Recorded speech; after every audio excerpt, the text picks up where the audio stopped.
Hello my dear friend, स्वागत है आप सभी का आपके अपने channel IAS study with Aryan पर, जो कि हिंदी माध्यम में आईएएस की तैयारी कराने वाला एकमात्र चैनल है। दोस्तों, आज हम आपके लिए भारतीय संविधान एवं राज्य व्यवस्था के 3 अध्याय लेकर के आए हैं। पहला अध्याय आपका न्यायिक समीक्षा, दूसरा आपका न्यायिक सक्रियता और तीसरा आपका जनहित याचिका। दोस्तों, जनहित याचिका वाला जो अध्याय है आपका, ये आईएएस प्री की दृष्टि से काफ़ी महत्वपूर्ण अध्याय है। ओके दोस्तों, और यहाँ से प्रश्न आने की पूरी संभावना दोस्तों आईएएस प्री के पेपर में रहती है, और ये हमारा एमसीक्यू टेस्ट नंबर 27 है। दोस्तों, उसके साथ ही आप लोगों से कहना चाहूँगा, जिन लोगों ने चैनल को अभी तक सब्सक्राइब नहीं किया है तो वो चैनल को फटाफट सब्सक्राइब कर दीजिए दोस्तों। और बाकी स्टूडेंटों से रिक्वेस्ट है कि आप अपने फ्रेंड सर्कल में ये आपका जो भी स्टडी जोन है उसमें आप हमारे चैनल के लिंक को आवश्यक रूप से शेयर कर दीजिएगा दोस्तों। उसके साथ साथ आप लोगों ने देखा होगा, विभिन्न आप तैयारी कराने वाले चैनलों पर जाते हैं, वहाँ स्टूडेंट रिक्वेस्ट करते हैं कि सर प्लीज़ आप इस कंटेंट की वीडियो हिंदी में डाल दीजिए, तो वहाँ पर वो चैनल वाले उनकी सुनवाई नहीं करते हैं, क्योंकि उनका चैनल प्रॉपर इंग्लिश वे में होता है। तो आप लोगों से रिक्वेस्ट है, अगर आप ऐसे कमेंट्स वगैरह देखें तो हमारे चैनल का लिंक शेयर कर सकते हैं। उन लोगों को बताएं कि इंडिया का एकमात्र ऐसा चैनल है जो आपको यूपीएससी आईएएस की तैयारी हिंदी माध्यम में करवा रहा है। तो आप लोगों से रिक्वेस्ट है कि प्लीज़ इतना काम तो आप हमारे लिए कर ही सकते हैं। और दोस्तों, उसके अलावा एक रिक्वेस्ट और है आप लोगों से, अगर आपको हमारी वीडियो पसंद आए तो ही लाइक करें, अगर आप लोगों को वीडियो पसंद ना आए तो डिसलाइक करें, और इसका रीज़न कमेंट बॉक्स में आवश्यक रूप से बता दें। उसके साथ ही आज मैं आप लोगों के लिए एक महत्वपूर्ण सूचना और लेकर के आया हूँ। देखिए दोस्तों, आपके यूपीएससी आईएएस प्री के फॉर्म स्टार्ट हो गए, जिसका मैंने यहाँ पर स्क्रीनशॉट लगा दिया है। एग्जामिनेशन नोटिफिकेशन देखिए, डेट ऑफ नोटिफिकेशन जो थी आपकी 2 फरवरी थी, और लास्ट डेट यानी कि 1 मंथ तक आप ड्यूरेशन ऑफ एग्जामिनेशन। और देखिए लास्ट डेट आप लोग देख पा रहे होंगे 22 फरवरी 2022 तक है। ओके दोस्तों, यहाँ से अगर आप क्लिक करेंगे तो फॉर्म आपका सबमिट हो जाएगा। इसके लिए आपको यूपीएससी की मेन वेबसाइट पर जाना पड़ेगा। उसके बाद आप लोगों को बता देता हूँ, देखिए क्लिक करने के बाद ऐसा स्क्रीन आएगी आप लोगों के लिए। यहाँ पर आप पहले पार्ट में अपनी बेसिक जानकारी डाल सकते हैं, और यूपीएससी के लिए आप लोग जानते हैं कि आपका ग्रेजुएशन होना बहुत ही कंपलसरी है, और सेकंड पार्ट में आप अपने डॉक्यूमेंट अपलोड कर सकते हैं। ओके दोस्तों, फटाफट से कमर कस करके आप लोग तैयार हो जाइए अपनी तैयारी करने के लिए और फॉर्म भरने के लिए, और जी जान लगा दीजिए अपनी तैयारी करने के लिए। ओके, चलते हैं हम आज अपनी वीडियो की ओर, आज के यानी कि अपने पहले प्रश्न की ओर। तो दोस्तों, स्क्रीन पर आप लोग देख पा रहे होंगे आज का अपना पहला प्रश्न। देखिए दोस्तों, हमारा पहला प्रश्न स्क्रीन पर देखिए हमारा पहला प्रश्न क्या कहता है, न्यायिक समीक्षा के सिद्धांत की उत्पत्ति एवं विकास कहाँ से हुआ है। न्यायिक समीक्षा के सिद्धांत की उत्पत्ति एवं विकास कहाँ से हुआ है, आयरलैंड से, अमेरिका से, जर्मनी से या भारत से। तो दोस्तों, मैं आप लोगों को बता दूं, जो न्यायिक समीक्षा होती है उसके सिद्धांत की उत्पत्ति और विकास आपका अमेरिका से हुआ है। ओके दोस्तों, देखिए दोस्तों, इसका जो प्रतिपादन पहली बार मारवरी बनाम मेडिसन यानी कि 1803 के जटिल मुद्दे में हुआ था। आप लोग लिखना चाहें तो लिख सकते हैं, मारवरी बनाम मेडिसन 1803 के जटिल मुद्दे पे हुआ था इसका प्रतिपादन। और यह प्रतिपादन दोस्तों जॉन मार्शल द्वारा किया गया था। लिख सकते हैं किसके द्वारा किया गया था, जॉन मार्शल द्वारा किया गया था, जो अमेरिकी सर्वोच्च न्यायालय के तत्कालीन मुख्य न्यायाधीश थे। कौन थे दोस्तों, जॉन मार्शल। जॉन मार्शल आपके अमेरिकी उच्चतम न्यायालय के तत्कालीन मुख्य न्यायाधीश थे। उनके द्वारा मामला था मारवरी बनाम मेडिसन 1830, उनके द्वारा इसका प्रतिपादन किया गया था। ओके दोस्तों, सेकंड प्रश्न देखते हैं, भारत में न्यायपालिका को न्यायिक समीक्षा की शक्ति कौन प्रदान करता है।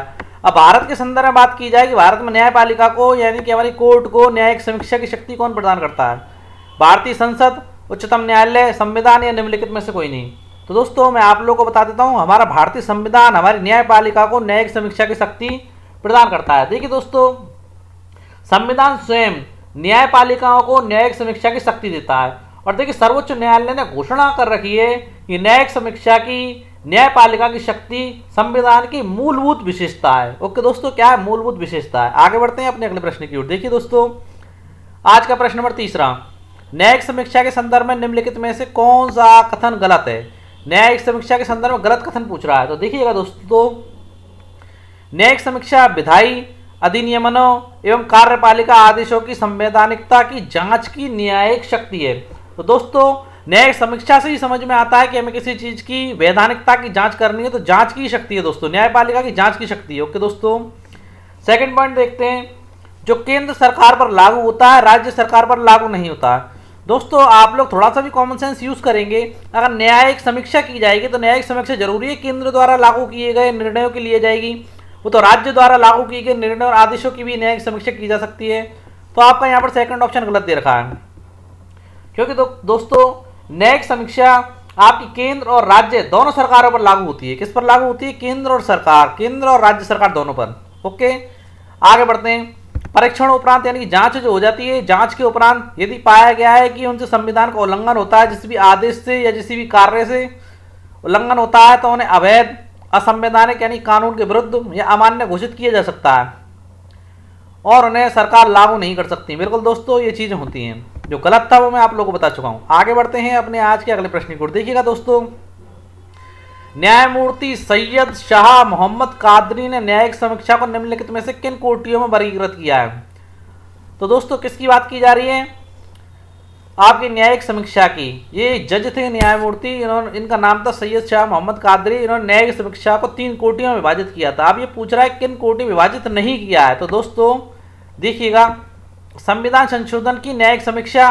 तो दोस्तों संविधान संशोधन की न्यायिक समीक्षा ये तो इसका फर्स्ट फैक्ट होता है जो कि इंपॉर्टेंट है। अगर कोई भी संविधान संशोधन किया गया है उसकी न्यायिक समीक्षा की जा सकती है कि वो उचित है, अनुचित है, या हमारे भारत में उसका जो हम लागू करने वाले हैं उसका कुछ बेस भी है या नहीं है, यह भारत की जनता के लिए फायदेमंद है या नहीं है। दूसरा पॉइंट देखिए, संसद और एक विधायिका द्वारा पारित कानूनों एवं अधीनस्थ कानूनों की समीक्षा करना।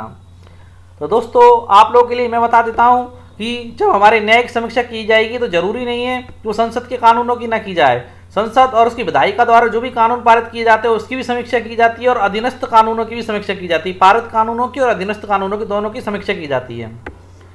देखिए, संघ तथा राज्य और राज्य के अधीन प्राधिकारियों द्वारा प्रशासनिक कार्रवाई, जो भी प्रशासनिक कार्रवाई की जाती है प्रशासनिक अधिकारियों द्वारा, जैसे कलेक्टर हुए आपके या कोई अधिकारी हुए, नगर निगम के आयुक्त हुए, किसी भी अधिकारी द्वारा, प्राधिकारी द्वारा प्रशासनिक कार्रवाई की जाती है उसकी भी न्यायिक समीक्षा की जा सकती है, संघ द्वारा भी की गई हो या फिर राज्य के किसी अधिकारी द्वारा की गई। ओके दोस्तों, अंतर्राष्ट्रीय कानूनों की सामयिक न्यायिक समीक्षा।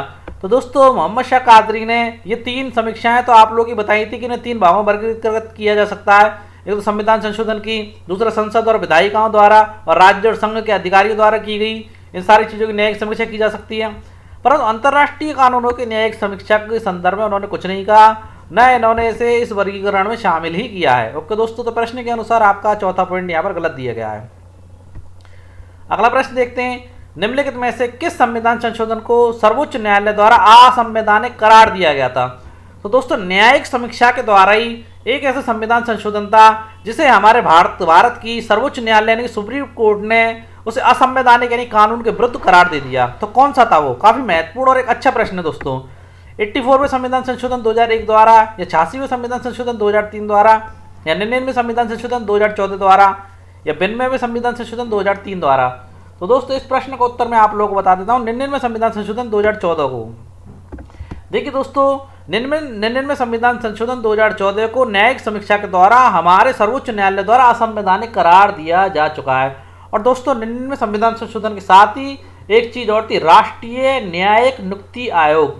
दोबारा सुन लीजिए, राष्ट्रीय न्यायिक नियुक्ति आयोग जिसे NIAC कहते हैं, अधिनियम 2014 दोनों को असंवैधानिक करार कर दिया गया था। आप लिखना चाहें तो लिख सकते हैं, राष्ट्रीय न्यायिक नियुक्ति आयोग जिसका नाम है NIAC, अधिनियम 2014 को भी इसके साथ ही असंवैधानिक करार कर दिया गया था। ओके दोस्तों, उम्मीद है आप लोगों के समझ में आ गया होगा। दोस्तों अब हम देखते हैं अपना अगला प्रश्न, प्रश्न नंबर हमारा 6। देखिए दोस्तों, न्यायिक समीक्षा के महत्व के संदर्भ में निम्नलिखित कथनों पर विचार कीजिए। किसके महत्व के संदर्भ में विचार करने के लिए कह रहा है? न्यायिक समीक्षा। देखिए प्रश्न नंबर 6 में, संविधान की सर्वोच्चता के सिद्धांत को बनाए रखने के लिए या फिर संघीय संतुलन या केंद्र और राज्य के बीच संतुलन बनाए रखने के लिए, यानी केंद्र सरकार और राज्य सरकार के बीच संतुलन को बनाए रखने के लिए, या नागरिकों के मूल अधिकारों की रक्षा के लिए। तो दोस्तों न्यायिक समीक्षा का महत्व तीनों श्रेणियों में है। संविधान की सर्वोच्चता को बनाए रखने के सिद्धांत के लिए, यानी भारत में हमारा सबसे ऊपर जो है संविधान माना जाएगा हमेशा। ओके दोस्तों, और दूसरा आप लोग देख सकते हैं संघीय संतुलन, यानी कि राज्य और केंद्र के बीच संतुलन बनाए रखने के लिए भी इसका महत्व है न्यायिक समीक्षा का। और नागरिकों के मूल अधिकारों की रक्षा, ये काफी महत्वपूर्ण होता है दोस्तों। इसे बनाए रखने के लिए न्यायिक समीक्षा जो है काफी महत्वपूर्ण मानी जाती है। देखते हैं उपरोक्त कथनों में से कौन से कथन सत्य हैं। तो दोस्तों यहाँ पर हमारे तीनों ही कथन सत्य हैं। आगे बढ़ते हैं अगले प्रश्न की ओर। देखिएगा, देखिए किस अनुच्छेद के तहत मूल अधिकारों की संगति में रहे या उनका अपकर्ष करने वाले सभी कानून निरस्त माने जाएंगे। यानी मूल अधिकारों को हानि पहुंचाने वाले किसी भी प्रकार के कानून या किसी भी प्रकार की मामूली सी क्षति पहुंचाने वाले या उनको उनके प्रभाव को कम करने वाले कोई भी कानून निरस्त माने जाएंगे। ये अधिकार किस अनुच्छेद के तहत या ये उपबंध किस अनुच्छेद के तहत दिया गया है? अनुच्छेद 13 के तहत, अनुच्छेद 372 के तहत, अनुच्छेद 240 के तहत या अनुच्छेद 245 के तहत। तो देखिए दोस्तों, ये प्रावधान हमारे अनुच्छेद 13 के तहत किया गया है। बाकी के अनुच्छेदों के संदर्भ में मैं आपको नेक्स्ट पेज पर बताऊंगा जो बाकी के दिए गए। जब तक आप प्रश्न नंबर 8 में देखिए दोस्तों, देखिए मौलिक अधिकारों को लागू करने के लिए सर्वोच्च न्यायालय जाने के नागरिकों के अधिकार की गारंटी निम्नलिखित में से कौन सा अनुच्छेद देता है? यानी सर्वोच्च न्यायालय जाने की जो गारंटी देता है मौलिक अधिकारों का हनन होने पर, कौन सा देता है? अनुच्छेद 132, अनुच्छेद 32, अनुच्छेद 131 या अनुच्छेद 135? तो दोस्तों जो हमारी गारंटी दी जाती है वो अनुच्छेद 32 के द्वारा दी जाती है। आप देखिए बाकी के अनुच्छेदों के बारे में देखिए दोस्तों। देखिए अनुच्छेद 372 संविधान पूर्व के कानूनों की निरंतरता से संबंधित है, आपका अनुच्छेद 372। 240 की बात करें तो संसद और राज्य विधायिका द्वारा निर्मित कानूनों की विषय वस्तु से संबंधित है। अनुच्छेद 245 की बात करें दोस्तों तो संसद और राज्य विधायिका द्वारा निर्मित कानूनों की क्षेत्रीय सीमा तय करने से संबंधित है। कौन सी सीमा दोस्तों? क्षेत्रीय सीमा तय करने से संबंधित है। अब बात की जाए अनुच्छेद 131 की, तो अनुच्छेद 131 हमारा केंद्र यानी कि सेंट्रल गवर्नमेंट और राज्य यानी कि स्टेट गवर्नमेंट, तो उनके दोनों के बीच में या फिर अंतर्राज्यीय विवाद जो होते हैं यानी एक स्टेट और दूसरे स्टेट के बीच के विवादों के लिए सर्वोच्च न्यायालय के मूल क्षेत्र अधिकार निश्चित करता है। कौन सा करता है दोस्तों? 131। अनुच्छेद 132 देखते हैं, ये संवैधानिक मामलों में सर्वोच्च न्यायालय के अपीलीय क्षेत्र अधिकार सुरक्षित रखता है। क्या करता है दोस्तों? अपील करने का क्षेत्र अधिकार जो होता है सुरक्षित रखता है। अनुच्छेद 135 सर्वोच्च न्यायालय को किसी संविधान पूर्व के कानून के अंतर्गत संघीय न्यायालय के क्षेत्राधिकार उसकी शक्ति का प्रयोग करने की शक्ति प्रदान करता है। किसको दोस्तों? सर्वोच्च न्यायालय को। आगे बढ़ते हैं अपने अगले प्रश्न की ओर। देखिएगा दोस्तों, किसी विधायी अधिनियमन अथवा कार्यपालिकीय आदेश की संवैधानिक वैधता, यानी कि वो संवैधानिक वैध सम्मत है या नहीं है, यानी कि वो लागू होने लायक है या नहीं है, संविधान के अकॉर्डिंग उसे वैध समझा जाए अवैध समझा जाए। तो संवैधानिक वैधता को सर्वोच्च न्यायालय या उच्च न्यायालय में निम्नलिखित में से किस आधार पर चुनौती नहीं दी जा सकती?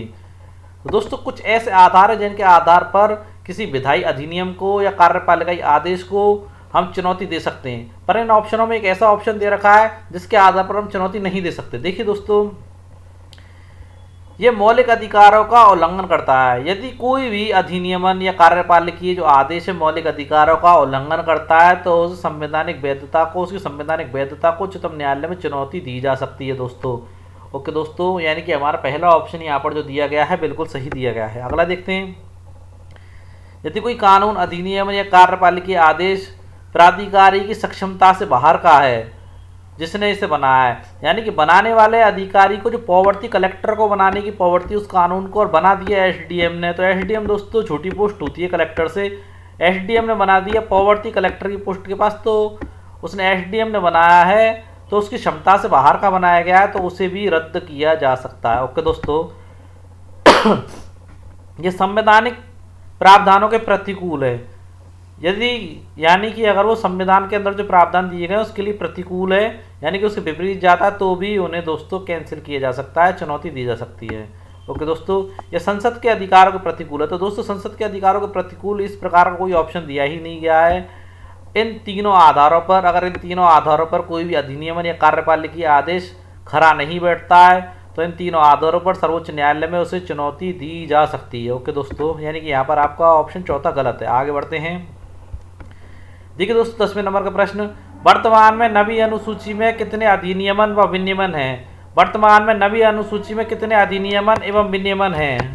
तो दोस्तों मैं आप लोगों को बता देता हूं, तो दोस्तों इसका सही आंसर आपका है 282, क्योंकि वर्तमान में नवी अनुसूची में अधिनियम एवं अधिनियमन 282 है। देखिए दोस्तों, मूल रूप से 1951 में 9वीं अनुसूची में केवल 13 अधिनियमन एवं विनियमन थे, लेकिन दोस्तों वर्तमान में यानी कि 2016 में इनकी संख्या 282 है, यानी कि 2016 में इनकी संख्या बढ़ा करके 282 कर दी गई जो अभी भी है। इनमें से राज्य विधायिका के अधिनियम व विनियमन भूमि सुधार और जमींदारी उन्मूलन से संबंधित हैं, जबकि दोस्तों संसदीय कानून अन्य मामलों के अंतर्गत आते हैं। ओके दोस्तों, प्रश्न नंबर 11 देखते हैं, अनुच्छेद 13वीं और 9वीं अनुसूची को किस संविधान संशोधन अधिनियम द्वारा जोड़ा गया है? किसको दोस्तों? अनुच्छेद 13वीं और 9वीं अनुसूची, जो ये काफी महत्वपूर्ण है कि वो किस संविधान संशोधन द्वारा जोड़ा गया? पहले संविधान संशोधन द्वारा, दूसरे संविधान संशोधन द्वारा, तीसरे संविधान संशोधन द्वारा, चौथे संविधान संशोधन द्वारा। तो आप लोगों को बता दूं दोस्तों, इसको आपके पहले संविधान संशोधन के द्वारा जोड़ा गया है, जो 1951 में हुआ था। दूसरा संविधान संशोधन हमारा 1952 में हुआ था। तीसरा संविधान संशोधन हमारा 1954 में हुआ था। चौथा संविधान संशोधन 1955 में हुआ था। ओके दोस्तों, एक इंपॉर्टेंट बात इसके साथ आप लोगों को बता दूं, देखिए मूल रूप से 1951 में 9वीं अनुसूची में केवल 13 अधिनियमन और विनियमन थे, लेकिन वर्तमान में यानी कि 2016 में इनकी संख्या जो थी बढ़ा दी गई, जो 282 है, जो अभी तक है। ओके दोस्तों, एक बात और सुन लीजिए कि इनमें से राज्य विधायिका के अधिनियम एवं विनियमन भूमि सुधार और जमींदारी उन्मूलन से संबंधित हैं, जबकि बाकी के जो है वो संसदीय कानून अन्य मामलों से संबंधित माने गए हैं दोस्तों। ओके दोस्तों, आगे बढ़ते हैं। देखिए दोस्तों, यहाँ से हमारा आपका अगला चैप्टर स्टार्ट हो रहा है, न्यायिक सक्रियता। इसका पहला प्रश्न देखिए, न्यायिक सक्रियता की अवधारणा किस देश में पैदा एवं विकसित हुई थी? भारत में, आयरलैंड में, जापान में, अमेरिका में? तो दोस्तों मैं आप लोगों को बता दूं, न्यायिक सक्रियता की जो अवधारणा जो पैदा और विकसित हुई थी वो आपकी हुई थी अमेरिका में। कहाँ हुई थी दोस्तों? अमेरिका में। देखिए दोस्तों, न्यायिक सक्रियता की जो शब्दावली है 1947 में ऑर्थर जूनियर थे। नाम मैं बता देता हूँ आप लोगों को, ऑर्थर जूनियर। आप लोग लिख सकते हैं, नाम लिखना चाहें तो। कौन थे दोस्तों? Arthur junior. ऑर्थर जूनियर कब थे दोस्तों? 1947 में ऑर्थर जूनियर थे, और एक अमेरिकी इतिहासकार थे, इतिहासकार और शिक्षा शास्त्री थे। उनके द्वारा इस शब्द का सबसे पहले, इस शब्दावली का सबसे पहले प्रयोग किया गया था 1947 में। ओके दोस्तों, उनके द्वारा शब्दावली प्रयुक्त की हुई थी। अब देखिए प्रश्न नंबर दूसरा, भारत में न्यायिक सक्रियता का सिद्धांत कब आया था? बड़ा महत्वपूर्ण प्रश्न है। भारत में न्यायिक सक्रियता का सिद्धांत कब आया था? 1950 में, 1970 में, 1955 में, 1960 में? तो दोस्तों भारत में न्यायिक सक्रियता का सिद्धांत 1970 में आया था। कब आया था दोस्तों? 1970 में। देखिए दोस्तों, 1970 के दशक में जो न्यायमूर्ति थे वी.आर. कृष्ण अय्यर और न्यायमूर्ति पी.एन. भगवती जी और चिन्नप्पा रेड्डी तथा डी.ए. देसाई ने हमारे देश में न्यायिक सक्रियता की नींव रखी थी। कब रखी थी दोस्तों? 1970 के दशक में। ओके दोस्तों, काफी महत्वपूर्ण प्रश्न है और घुमा घुमा के काफी बार ये विभिन्न प्रतियोगी परीक्षाओं में ये प्रश्न पूछा जा चुका है। ओके दोस्तों, आगे बढ़ते हैं। देखिए दोस्तों, आज का प्रश्न नंबर तीसरा देखते हैं। न्यायिक संयम के संदर्भ में निम्नलिखित कथनों पर विचार कीजिए। किसके संदर्भ में बात कर रहा है? न्यायिक संयम, यानी कि संयम रखना। तो देखिए 2007 में एक फैसले में न्यायालय ने कहा, न्यायालय विधायिका और कार्यपालिका के कार्य अपने हाथ में ना ले। क्योंकि दोस्तों विभिन्न कोर्टों द्वारा ऐसा देखा जाता है कि विभिन्न कोर्ट के जो जज होते हैं उन्हें जानकारी का अभाव होता है, वो अपने हाथ में विधायिका और कार्यपालिका के कार्य भी ले लेती हैं, जिस पर उन्हें रोका जाता है। तो 2007 में इसी प्रकार का फैसला आया था कि न्यायालय अपने हाथ में जो है विधायिका और कार्यपालिका के कार्य अपने हाथ में ना लें और ऐसे आदेश करने से पहले संयम बरतें। ओके दोस्तों, विकल्प नंबर दूसरा देखते हैं। उन्होंने कहा कि संविधान में शक्तियों का बंटवारा किया गया है, यानी कि जिसका जो काम है वो अपना वही काम करे और सरकार के कार्यों में न्यायालय हस्तक्षेप ना करे। देखिए, सरकार के प्रत्येक अंग को अन्य अंगों के प्रति सम्मान का भाव रखना चाहिए, चाहे वो कार्यपालिका हो चाहे विधायिका हो। ओके दोस्तों, एवं अन्य अंगों के प्रति सम्मान का भाव रखते हुए दूसरे के कार्य क्षेत्र का अतिक्रमण नहीं करना चाहिए। दोस्तों उपरोक्त कथनों में से कौन से कथन सत्य हैं? तो यहाँ पर दोस्तों पहला और दूसरा दोनों ही कथन हमारे सत्य हैं। आगे बढ़ते हैं। देखिए यहाँ पर हमारा आज का महत्वपूर्ण अध्याय चालू हो रहा है, 27वां अध्याय, जिसका नाम है जनहित याचिका। पूरा नाम इंग्लिश में पब्लिक इंटरेस्ट लिटिगेशन कहते हैं। देखिएगा दोस्तों इसके प्रश्नों को। देखिए पहला प्रश्न, जनहित याचिका की अवधारणा उत्पत्ति कब एवं किस देश में हुई थी? आयरलैंड में 1960 में, फ्रांस में 1960, अमेरिका 1960, इटली 1960। तो आप लोग को बता देता हूं दोस्तों, इसकी जो उत्पत्ति हुई थी अमेरिका में हुई थी जनहित याचिका की, जो 1960 में हुई थी। कब हुई थी दोस्तों? 1960 में हुई थी। ओके दोस्तों, अगला प्रश्न देखते हैं, भारत में जनहित याचिका की शुरुआत कब हुई थी? दोस्तों भारत के संदर्भ में अगर बात की जाए, ये प्रश्न पूछा जा चुका है दोस्तों पहले।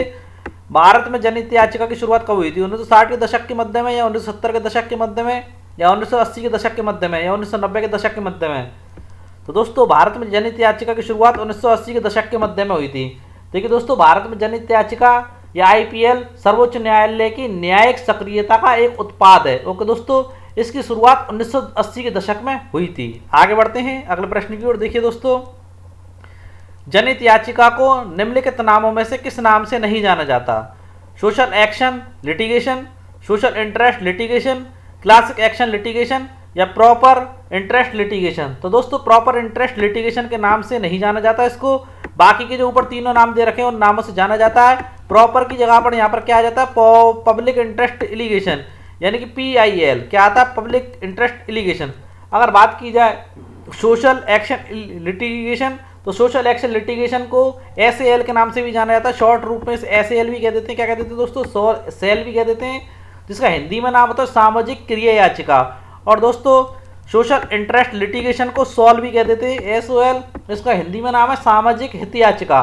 और CAL यानी class action litigation, class action litigation ये आपका ओके दोस्तों, यानी किसी क्लास विशेष का आपकी जो याचिका है उसमें लगाना, सामाजिक याचिका लगाना। ओके, आगे बढ़ते हैं अगले प्रश्न की ओर। देखिएगा दोस्तों प्रश्न नंबर 4, निम्नलिखित कथनों में से असत्य कथन बताएं। देखिए PIL, तो सारे जितने ऑप्शन है PIL के संदर्भ में, तो PIL के संदर्भ में कौन सी बात गलत है यहाँ पर आप लोगों से पूछी गई है। देखिए PIL के अंतर्गत कोई भी जनभावना वाला व्यक्ति न्यायालय जा सकता है। दोस्तों जनभावना वाला व्यक्ति जरूरी नहीं है कोई स्पेशल है, किसी इंडिविजुअल मुद्दे को लेकर के जाए, किसी के साथ भी कोई हानि की जा रही है और उसके पास पैसा नहीं है कोर्ट जाने के लिए, तो कोई व्यक्ति जनभावना लेकर के न्यायालय में जा सकता है PIL लेकर के। ओके दोस्तों, आपने जॉनी LLB पिक्चर भी देखी होगी, उसमें भी आपने अक्षय कुमार को भी देखा होगा, वो एक PIR ही दाखिल करते हैं। और विभिन्न पिक्चरों में आप लोगों ने देखा होगा जॉली LLB वगैरह में कि जन PIL दायर की जाती है, यानी कि जनहित याचिका। जनहित याचिका किसी के द्वारा भी डाली जा सकती है, जरूरी नहीं है कि वही पार्टी उस याचिका को डाले जिसके साथ अपराध हुआ है। देखिए सामाजिक संगठन कोई ग्रुप है वो भी PIL दायर कर सकता है, एवं व्यक्ति या व्यक्तियों के समूह के अधिकार दिलाने के लिए न्यायालय में जा सकते हैं। किसी व्यक्ति के अधिकार को दिलाने के लिए, व्यक्तियों के समूह को अधिकार दिलाने के लिए भी न्यायालय में जाया जा सकता है PIL के तहत।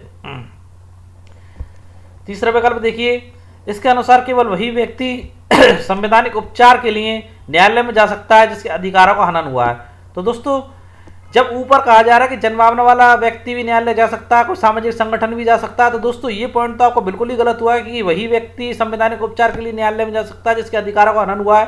दोस्तों ऐसा बिल्कुल नहीं है, जिसके अधिकारों का हनन हुआ है जरूरी नहीं है कि वही व्यक्ति न्यायालय में जाए। ये जो आपका पॉइंट है इसके संदर्भ में आप लोगों को बता दूं, देखिए ये जो आपका था कि इसके अनुसार केवल वही व्यक्ति संवैधानिक उपचार के लिए न्यायालय में जा सकता है जिसके अधिकारों का हनन हुआ है, ये आपके पारंपरिक अधिकारिता के शासन और नियमों में रियायत के अंतर्गत आता है। किसके अंतर्गत आता है दोस्तों, पारंपरिक अधिकारिता के शासन और नियमों में रियायत, और रियायत करके ही दोस्तों इन्हीं नियमों में और रियायत करके आपकी PIL बनी है। किसमें रियायत करके, पारंपरिक अधिकारिता के शासन और नियमों में, और ज्यादा छूट दी गई, उन छूटों के कारण ही IPL का वजूद सामने आया था। ओके दोस्तों, और देखिए भारत में IPL की शुरुआत इस कानून में रियायत से ही हुई है, ये मैं आप लोगों को बता चुका हूँ अभी जस्ट पहले।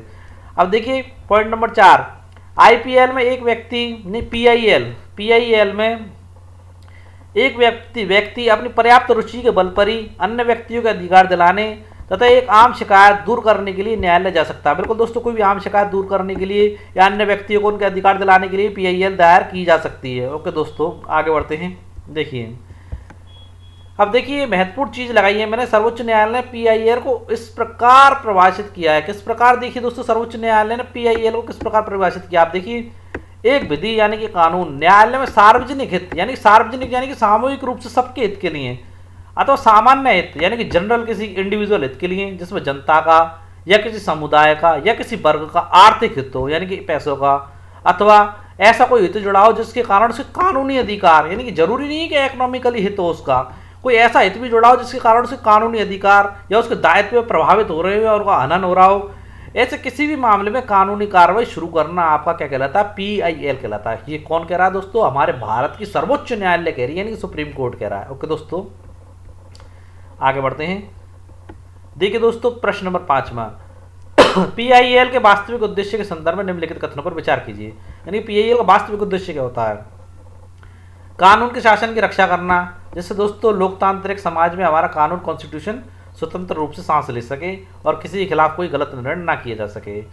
सामाजिक आर्थिक रूप से कमजोर वर्गों की न्याय तक प्रभावशाली पहुंच बनाना, यानी कि जो लोग पैसा खर्च करके कोर्टों में अपने वकीलों को खड़ा नहीं कर सकते, उन लोगों तक, सामाजिक और आर्थिक रूप से कमजोर वर्ग के लोगों तक न्याय की प्रभावशाली पहुंच बनाना और लोकतंत्र को बनाए रखना, ये PIL का उद्देश्य है।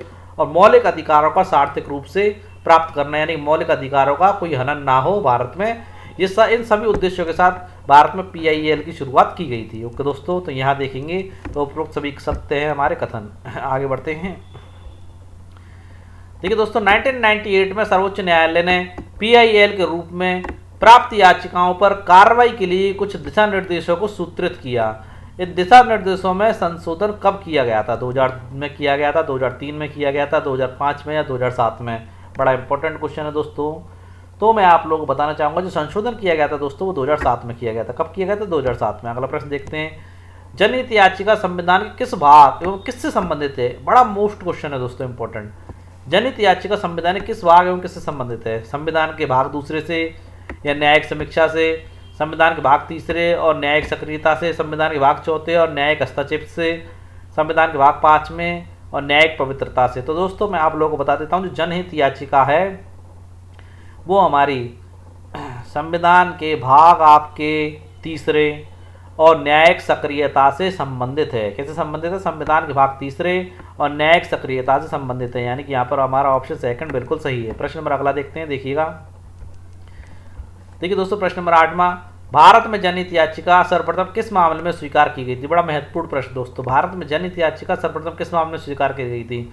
हुस्ना आरा खातून बनाम स्टेट ऑफ बिहार, या जनता दल बनाम SS चौधरी, या उत्तरांचल राज्य बनाम बलवंत सिंह चौपाल, या फिर SP गुप्ता बनाम यूनियन ऑफ इंडिया? तो आप लोगों को बता देता हूं दोस्तों, हुस्ना आरा खातून बनाम स्टेट ऑफ बिहार के मामले भारत में सबसे पहली जनहित याचिका स्वीकार की गई थी। ओके दोस्तों, प्रश्न नंबर अगला देखते हैं। जनहित याचिका के विकास का श्रेय किसे जाता है? ये प्रश्न मैं आप लोगों को बता चुका हूं, मगर प्रश्न का स्वरूप ऐसे भी घुमाकर पूछा जा सकता है। दोबारा सुन लीजिए, ये प्रश्न काफ़ी बार पूछा जा चुका है। प्रश्न के स्वरूप को घुमाकर काफ़ी बार प्रश्न देते हैं। मैंने भी इस प्रकार के प्रश्न को 2 बार डाला है, आगे भी मैं इस प्रकार का प्रश्न पूछ चुका हूँ, दोबारा मैंने रिपीट किया जिससे आप लोग समझ सकें कि प्रश्न के स्वरूप को किस प्रकार से घुमाया जाता है। देखिए, जनहित याचिका के विकास का श्रेय किसे दिया जाता है? न्यायमूर्ति BR कृष्ण अय्यर और PN भगवती जी को, या न्यायमूर्ति PN भगवती कृष्ण अय्यर, चिन्नप्पा रेड्डी और DA देसाई जी को, या न्यायमूर्ति DA देसाई या न्यायमूर्ति O चिन्नप्पा रेड्डी को? तो दोस्तों, जनहित याचिका के विकास का श्रेय न्यायमूर्ति BR कृष्ण अय्यर एवं PN भगवती जी को दिया जाता है। ओके दोस्तों, जबकि नीचे जो दे रखे हैं हमारे न्यायमूर्ति PN भगवती, कृष्ण अय्यर, चिन्नप्पा रेड्डी, D देसाई, इन्हें न्यायिक सक्रियता की नींव रखी थी इन लोगों ने। किसने नींव रखी थी? न्यायिक सक्रियता की नींव रखी थी इन लोगों ने। तो ओके दोस्तों, देखिए दोस्तों, आज की हमारी वीडियो आप लोगों को कैसे लगी कमेंट्स में जरूर बताएं। अगर वीडियो अच्छी लगी हो दोस्तों तो ही लाइक करें, अगर वीडियो अच्छी ना लगी हो तो दोस्तों डिसलाइक करें, और डिसलाइक करने का रीज़न कमेंट बॉक्स में आवश्यक रूप से बताएं दोस्तों।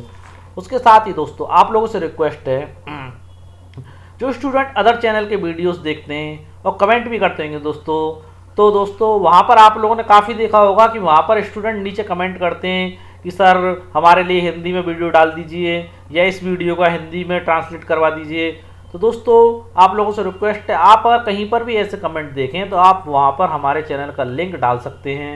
ओके दोस्तों, क्योंकि वो चैनल वाले उन लोगों की सुनते नहीं है, क्योंकि उनका चैनल इंग्लिश में होता है और वो हिंदी में नहीं पढ़ाते हैं। तो आप लोगों ने बताएं कि IAS स्टडी विद आर्यन एक ऐसा चैनल है जो आपको पूरी तैयारी हिंदी माध्यम में करवा रहा है, इसलिए उस चैनल को सब्सक्राइब करें और आपको यहाँ पर हिंदी का पूरा कंटेंट मिलेगा। तैयारी शानदार रूप से करवाई जाती है, ऐसा कमेंट में आप उन्हें बता सकते हैं और लिंक शेयर कर सकते हैं। और देखिए दोस्तों, यह आप लोगों की नैतिक जिम्मेदारी भी है और मेरी आप लोगों से रिक्वेस्ट भी है।